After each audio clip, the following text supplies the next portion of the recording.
Coach, without giving away your full game plan, why don't you fill us in on how things have been going and what you're looking for on Saturday? Yeah, I think first and foremost, just a lot of praise and respect for our opponent. After the opportunity to sit back and really evaluate and watch this Oregon team continue to be so impressed with how they play, the style they play with in really all three phases of the game. And, know it's going to be a great challenge for our team and our football program. And, from our end, it's been really good for us to kind of get back into since Christmas, really get back into a rhythm of football practice and getting ourselves ready and prepared for the game. So obviously with any of that said, I'll answer any questions that anybody might have from my end. Great. First up, we're going to go with Jeff Metcalf from the Arizona Republic. Matt, when you Iowa State fans have been here twice before for the smaller bowl game, what do you think? What's the general feeling and excitement to be here for the big game and just to have reached into your sixth bowl game? Yeah, I think it's a little bit hard for me to answer that just because, we're in such a different time where you can really feel our fan base, and we have such a tremendous fan base that has supported us through a lot of really lean years and has really come on strong as we have continued to grow our program over the last couple of years. But, I think a lot of the feedback from our alumni and a lot of feedback from our general fan base, I think there is there's a really good pride around this year's football team and, the growth that this program has been able to make. And, what an honor to be able to play in the Fiesta Bowl in a game that has this kind of magnitude and obviously this kind of tradition around it. Fantastic. Next, we'll go to Andrew Morgan. Andrew? Yeah, Coach. So, oftentimes coaches have mentors that they've learned from over the years. How much did you learn from playing for Ohio legends such as your father or Coach Wakefield? How much did you lean on them today? And are there any similarities in your current coaching style to that of your father or Wakefield? Yeah, I think both of those influences have had a profound impact on my life. I think, I know a lot of coaches have there's probably a lot of coaches out there that have different kind of mentors. But for me, I think my greatest mentors in my life are, number one, my father, obviously growing up, being around this sport, being around the locker room, being around, a person of influence impacting and empowering the lives of young people. And watching that occur as a young child, I think that had a profound impact on me. And then, playing for, a gentleman in Keith Wakefield who, continues to have great success, has always gotten the best out of players, taught us, not only the game of football, but taught us the game of life. I think those are things that had a profound impact on me then and continue to have a profound impact on me today. And, I'm really grateful to have those two men still in my life, still count on those guys for, guidance, and they continue to have a great role in not only myself, but obviously in the program that we've been able to establish here at Iowa State. Thank you, Coach. Travis Hines from the Ames Tribune.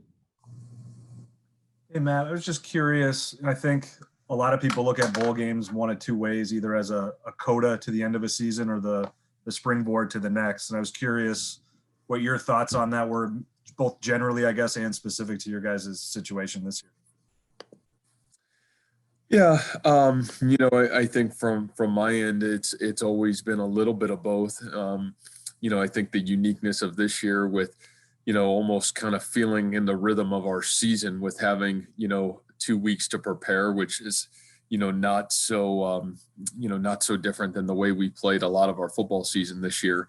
That, I think it feels a lot more like a finish to a season rather than, just a springboard. Obviously, with sometimes in a springboard, it's those practices leading up to the game that you've used as an evaluation tool, where I really think the entirety of the year has allowed us to not only prepare for the here and now, but also prepare for our future. So, I think in a lot of ways, it's a finish to what this team has started.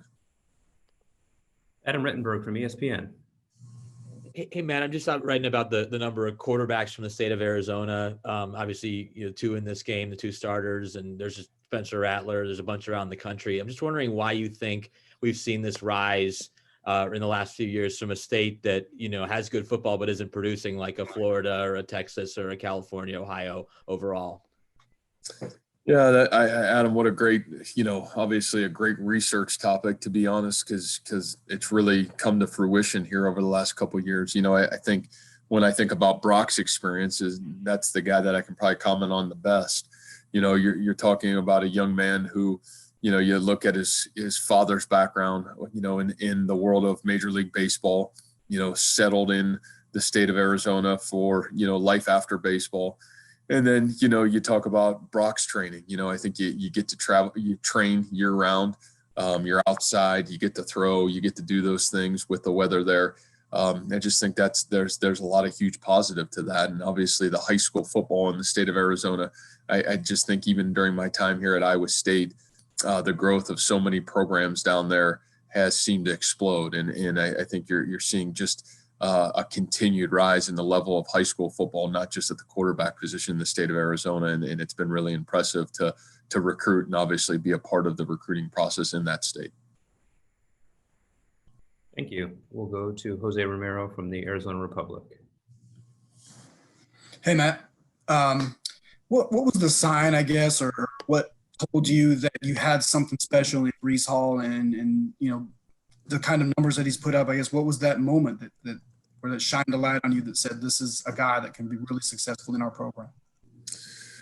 Yeah, I don't know if there was a moment per se. I think we always knew Breece had really special talent. I think probably his ability to take his talent and take the expectation of standard of how we practice and how we go about our business and kind of reaching his full potential really came midway through his freshman year, a year ago at West Virginia. Breece kind of, I think we were navigating as a football program, trying to find, a true starting tailback for us.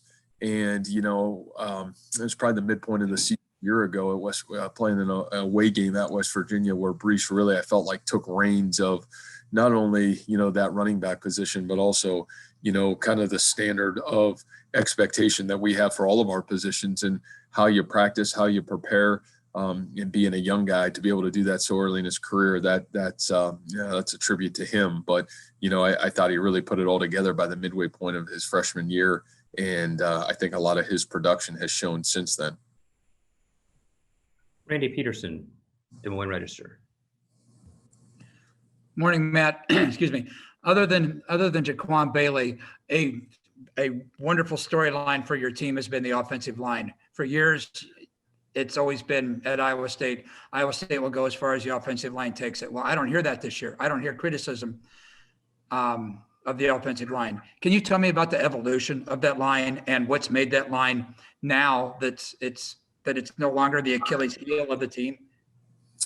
Yeah, I just think, again, an offensive line, especially, and I think, Randy, you could probably know that as good as anybody. When we came in here, the level of, just where we were in terms of that offensive line room, it was down, in terms of scholarship numbers, almost to the bare bones. The ability to have to really rebuild that from the ground up was probably, more there than anywhere in our football program. I think from our end, I've said this, there's not a lot of quick fixes at Iowa State. We're always going to be, a developmental program in terms of developing our team. And, nothing takes longer to develop than the offensive line. It's a learned skill. It's a learned trait. And, I just think that it's taken time to get that room to where it needs to be from a competitive standpoint, from a depth standpoint. It's a group that's been hit by a lot of injury this year, to some super talented football players, and really forced to, kind of the challenge, the depth and the youth of that line and the development of it. A lot of credit to Coach Myers. I think he's done an absolutely incredible job, really taking that development to the next level.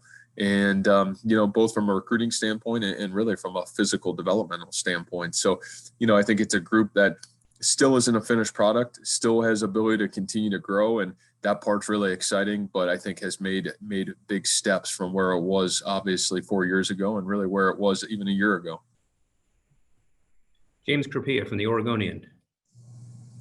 Matt, for those of us a little bit less versed in all your personnel, when you bring in a junior college transfer like Xavier, and he's the 10th JUCO wide receiver and 76th JUCO overall prospect, rated at least, were you expecting him to be able to contribute in quite the way he has and immediately? And how has he been able to do that for you? Because there's probably not too many JUCO transfers at the skill positions rated in that way who put up 700 yards and lead their team at the Power 5 level in receiving yards. Yeah, I think from our end in terms of the recruiting process of Xavier, the rating and, I'm not really big into ratings and probably wouldn't even know statistically what he was rated coming into Iowa State, other than the fact of, I think there was a great respect factor watching Xavier's film from his first year in junior college, knowing what, we've been fortunate to have some really talented receivers here over the last couple of years and identifying those skill traits and the mentality traits that those guys had to be successful. And, finding a match in that with Xavier through the recruiting process was really exciting for us. And then not only, what his skill set was, but really what the mentality was. And I think that's so critical to the development of any player. And, I think that's really what's lended Xavier to have such an incredible year. He has got elite work ethic. He's a young man that's got really comfortability of who he is and what he wants to become. And he's really gone to work from day one that he got here. And I think when you have great talent and then you have elite work ethic on top of it, there at some point you're always going to have the opportunity to become the best version of yourself you can be.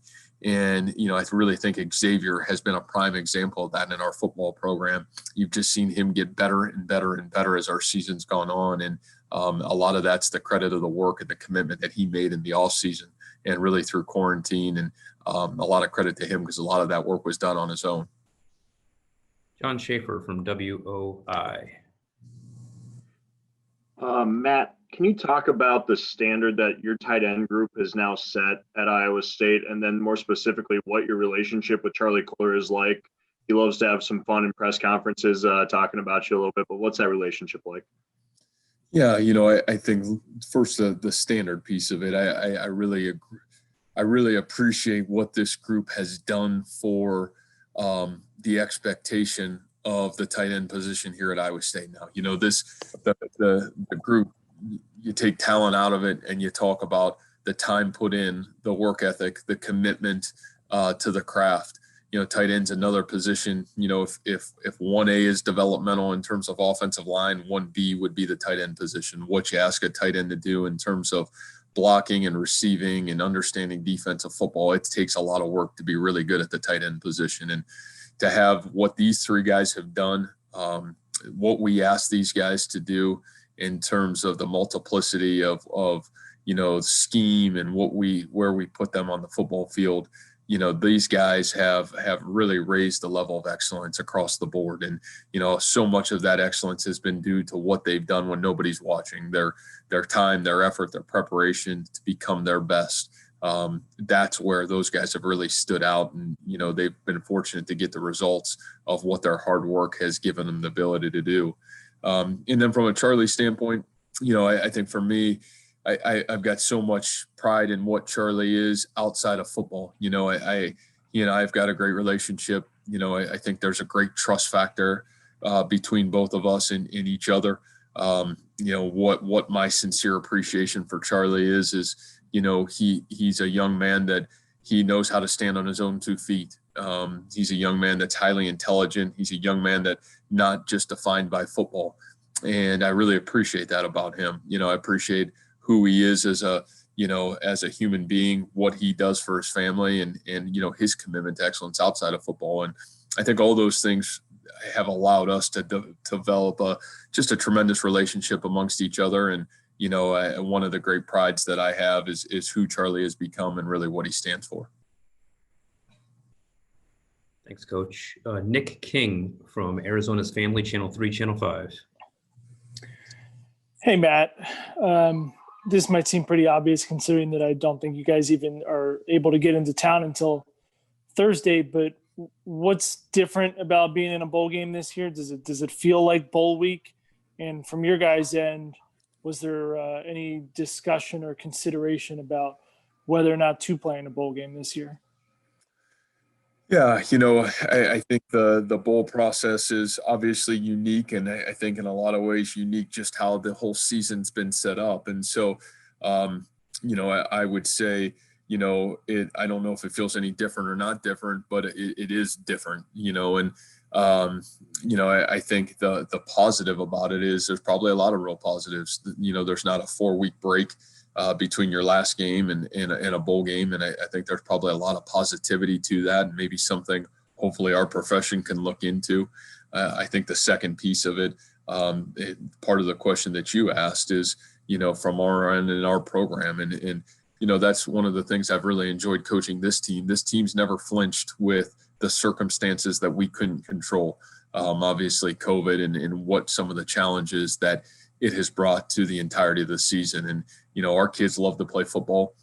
They love each other, and they've really gone to work from really March on to become the best version of themselves they can be. And, to have an honor to play in a game like this and again, to do things that this program has never done. And in a lot of ways, nobody thought could ever do. What an honor for us to be a part of a game like this and to play an opponent like we're about to play. I'm going to go with Ben Visser from Cedar Rapids Gazette. Hey, Coach, what have you seen from Hashim Young and Mason Chambers? I mean, two young guys that really missed a typical summer to get better and improve. What have you seen from them this season, especially Mason late in the season? Yeah, I'll start with Hashim. I think Hashim is very similar to Brees in a lot of ways, where he's an elite talent and a young man that he loves football, and his training in January, February, March, April, and May, even when we couldn't be here, Hashim was doing everything in his power to be the best football player he can be. And I think a lot of his productivity and success has certainly come from the time and the effort and the commitment that he's made to doing those things. And then you talk about Mason. I think Mason's maturity as the season's gone on, I think a really hard year for freshmen. Mason's a young man that graduated early, came here in January, and, most of the time that would lend for experience and a really good foundation. But I think almost in a year like this, it's almost a little bit of maybe a negative if you came in January, because, it's been a long, long year. And, Mason has never really flinched, kind of like I talked about our football team. I think he's only continued to improve. His improvement has earned the trust by our coaching staff to put him in critical situations and games.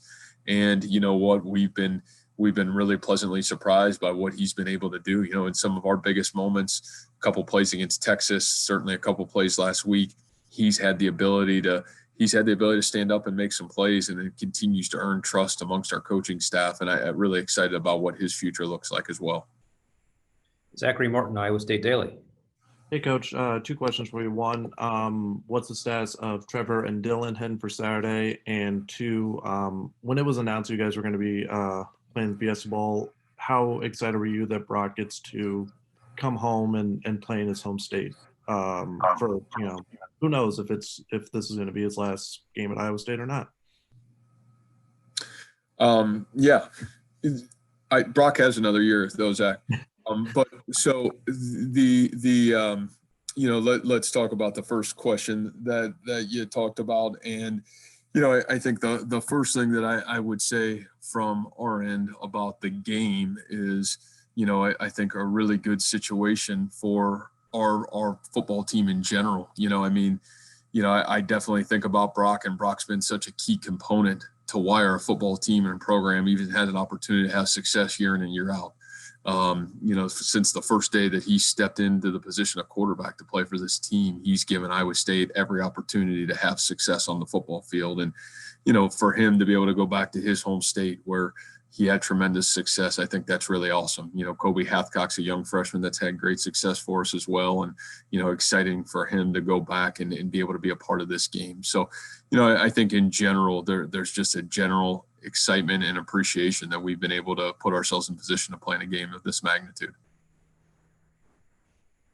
Oh, Trevor and Dylan played last week. He'll be ready to play. And, Trevor has kind of really been, day to day a little bit. Again, we'll see if he's ready to get back on the football field this week.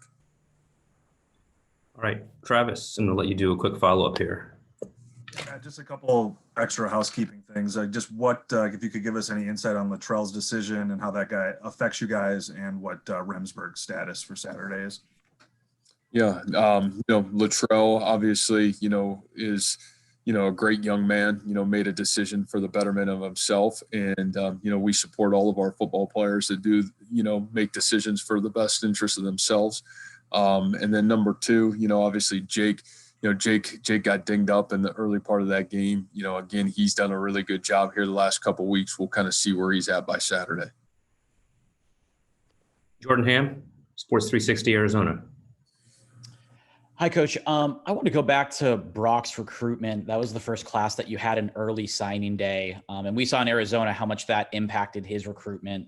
And he eventually signed with you guys in February. What was it from your perspective, adding that new aspect to recruiting players and specifically recruiting Brock? Yeah, I don't know if I remember much about the early signing piece of it, other than I knew, he didn't sign on the first signing opportunity. But, I just think in general for Brock Purdy, for me, it was an instant, I think an instant appreciation for everything that he was about and he stood for. I think we decided that we were going to take a quarterback as the season was coming to an end. We had a really unique situation with a senior at that time, Kyle Kemp, who was in limbo between, was he going to get a 6-year or not? In terms of his eligibility. And, we decided as the season was coming to an end that we were going to go recruit a quarterback. And, I remember going to our recruiting department, who's the best quarterback out there that has not signed somewhere. We watched Brock's film and instantly fell in love with the competitor and the leadership that almost exploded off the videotape. And, I think it goes to show you, your senior year videotape means a lot in the recruiting process. And, I don't know if there was anybody that had as good a videotape as a senior than what Brock did for his high school program. And then obviously on top of the videotape, who he was, what his family stood for, what kind of character and leadership intangibles that he carried, equating to exactly what our program needed and what we were looking for. And it's been a pure joy to be able to coach Brock, and obviously that relationship is really strong. So for me, it's that whole process was huge for Iowa State football and huge for our football program. Well, with that great answer on a great quarterback from Arizona, we're going to conclude this session with Coach Campbell. Matt, thank you very much for your time this morning. We will visit with Coach Campbell again on Friday morning, 8:30 Mountain Standard Time, along with Coach Cristobal. Zoom link to follow. In the meantime, Coach, good luck with your preparations. We'll see you on Thursday night here, and good luck with everything. Thanks again for being a part of the 50th Annual Fiesta Bowl. Thank you, guys. Thanks so much. All right.